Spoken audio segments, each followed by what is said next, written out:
عليكم الاخوان، كيف راكم؟ كلشي مزيان؟ الحلقه ديال اليوم ان شاء الله مهمه لجميع العائلات واغلبيه الاجيال واغلبيه مربيين طيور الزينه.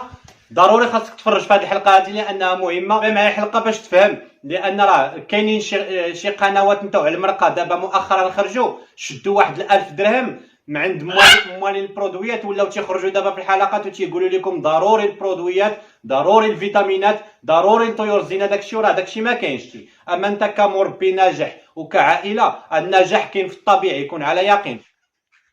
اغلبيه تيقولوا لي خويا الله يخليك بغينا نتعرفوا على النظام الغذائي المناسب اللي نتعاملوا به مع طيور الزينه ديالنا.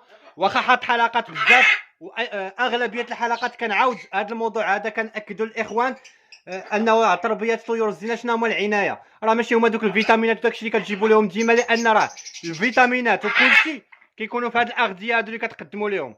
واغلبيه باقي كيسولوني خويا اشنو نحطوا لهم. اخوان كنقول لكم جميع انواع الخضر راه كياكلوهم الببغاوات، وجميع انواع الفواكه تقريبا كيتحطوا الببغاوات. والدليل ها هو قدامكم. هاد الخلطات اللي كتشوفوا الاخوان ديما جوج مرات في السيمانه كياكلوهم ماكس اللهم بارك.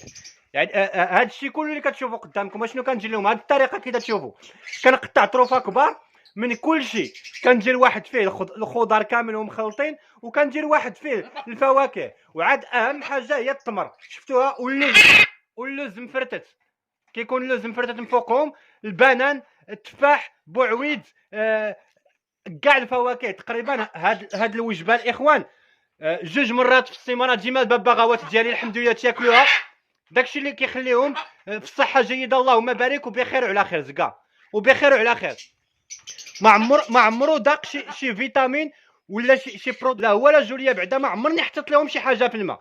الحاجه الوحيده اللي كنعطيهم هي خل التفاح، اما من غيره ما عمرو كلا عندي شي فيتامين. وانتم شوفوا اللهم بارك، الصحه والريش واللمعان ديال الريش اللهم بارك. شوفوا اللمعان ماكا ماكس كذلك جوليا. هكاك علاش الاخوان اللي كنصحكم انا مع طيور الزينه كاملين، ماشي كنقول لكم غير الببغاوات، حتى الفيشر وجميع انواع الببغاوات كتقدم لهم نفس هاد الوجبات هادو، فيهم جميع انواع الخضر. اجي طلع فيك صداع، فيهم جميع انواع الخضر الاخوان. ايوا زكا ايوا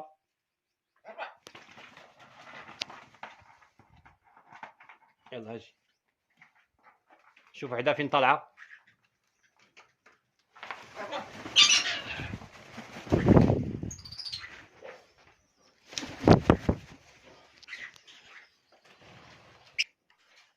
اسمحوا لي الاخوان، اغلبيه الفيتامينات والمنافع اللي كنقول لكم الاخوان كاينين في هاد الاغذيه هادو.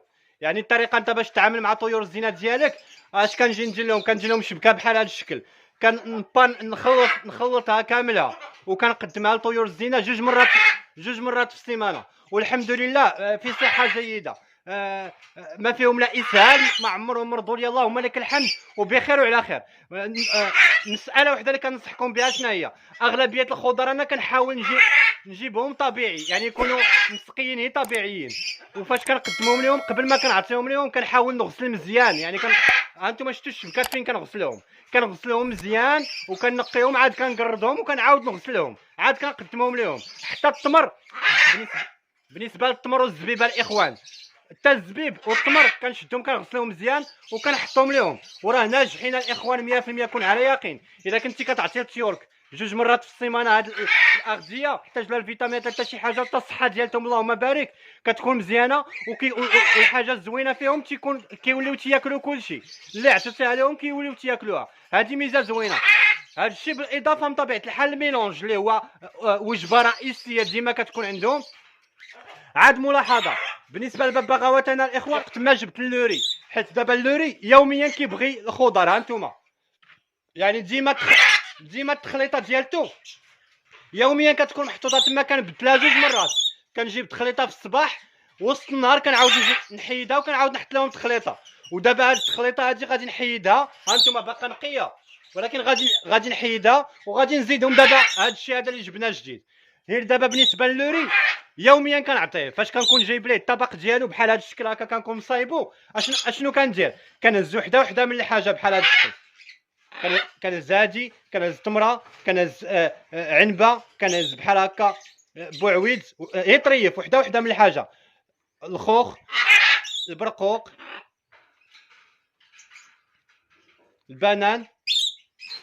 المهم انتم فهمتوا الفكره. يعني منون، ها هو المنون، تفاح وبوعويد. ها المنون، المنونه كنخليه لهم انا بحال هكا. شوفوا الاخوان بقشرته، شفتوها؟ دابا هاد فاش كنجي نجيب اللوري هاد الطبق هذا كنعطي لكل ببغاء ماكس الببغاوات، كنعطيهم كل واحد بحال هكا يوميا. والله العظيم الاخوان الا يوميا كنحط لهم.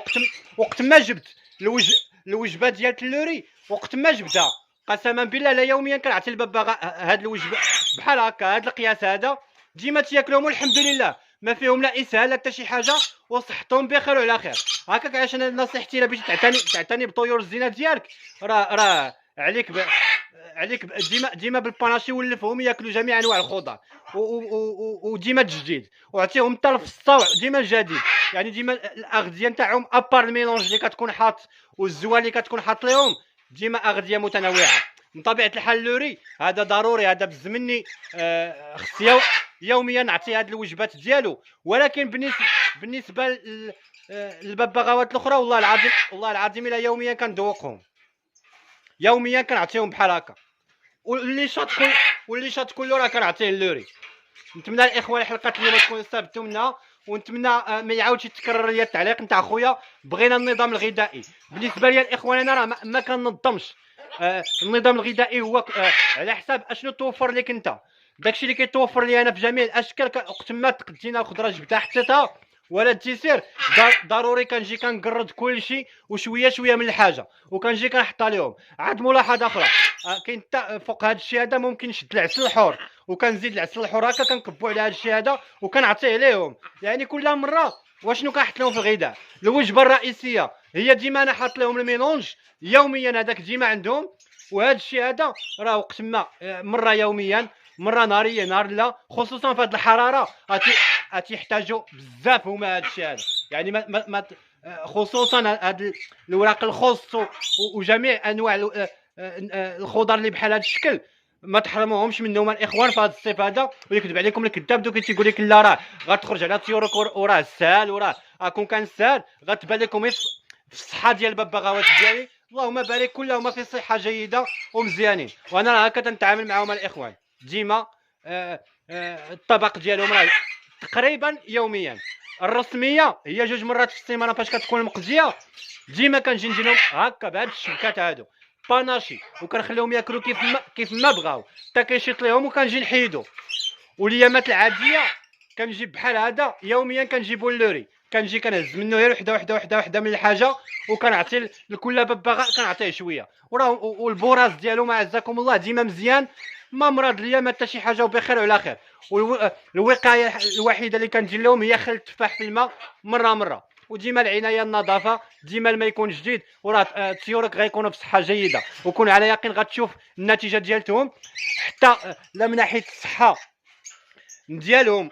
اللي شاف معايا الملاحظه نهار جبت اللوري، رجع الحلقه ديال اللوري نهار جبناه، شوفوا كي كانوا جديداش صغيورين، ما كان عندهم لا دين لا والو، وكانوا صغيورين. ولاحظوا معايا اللهم بارك دابا الصحه ديالتهم كي دايره.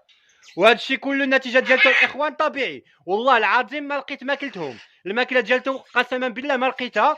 واللي كنوكلهم راه هو الزوان مكركب، وكنعطيهم الميلونج راه هو محطوط تما. وهانتوما ديما داك الطبق عندهم، وهذاك الطبق هو اللي ردهم هكا.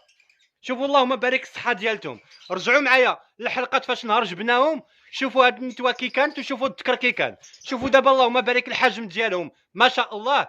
وشوفوا لي الطاي والريش وشوفوا كي دايرين اللهم بارك. هاد الشيء شنو داروا لهم يوميا هاد الطبق واللوري كنكب عليهم ديما العسل الحور ديما يوميا، ما عمرهم خليتهم بلا عسل.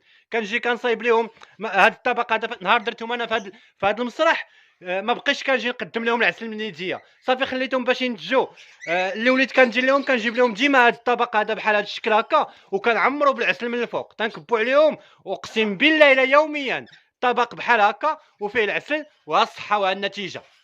ها النتيجه الاخوان هيا قدام عينيكم، باش ما نكونوش حنا كنهضروا من الخاوي، ما كنهضروا عن التجريب. الحاجه كنجربوها كنديروها قدام عينيكم. عمرهم كلاو عندي هادو شي فيتامين ولا شي حاجه درتها لهم في الماء، والله العظيم ما عمرني درتها لهم. وهما ما كنكثرش لهم خل التفاح بزاف، مره في شحال كندير لهم مره في السيمانه ولا مره في 10 ايام، ما كنديروش لهم ديما حيت كنخاف لا يجي يكون عنده شي تاثير عليهم. هما ما كنديروش لهم، كندير لهم واحد مره في 10 ايام، والماء باقي ديما ماء جديد وديما الماء عادي. وها هو السر نتاع الصحه المزيانه. ها هو باناشي خضره ديسير، كل مره كنحط حاجه وكنكب عليها العسل الحر وهما بخير وعلى خير. نتمنى حلقه اليوم الاخوان تكونوا استفدتوا منها. تسناوني ان شاء الله في حلقات جداد غادي يكونوا مواضيع في المستوى. السلام عليكم ورحمه الله.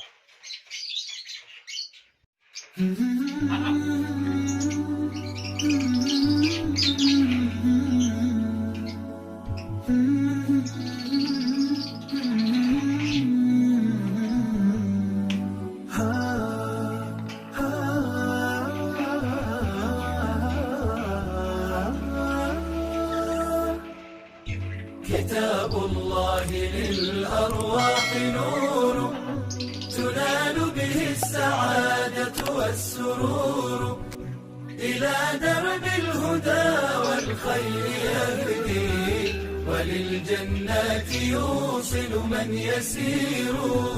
كتاب الله للأرواح نور. تبارك مودع البركات فيه، فليس لفضله أبدا قصور. فمن بركاته عقل سليم، ورأي صائب فكر منير، ورأي صائب فكر منير. فيا من أقبلوا للحفظ بشرى، فإن السعي منكم لا يبور. جنيتم من ثمار الحسن حسنا، وأقبلت العطايا والأجور.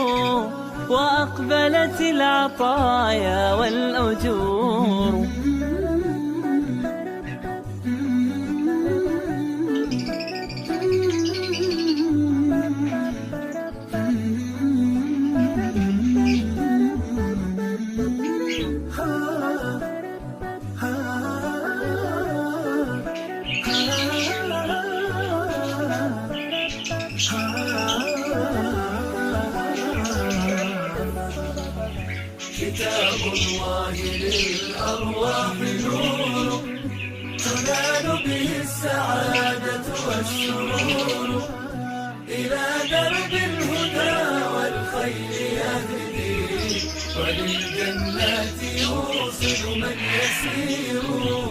كتاب الله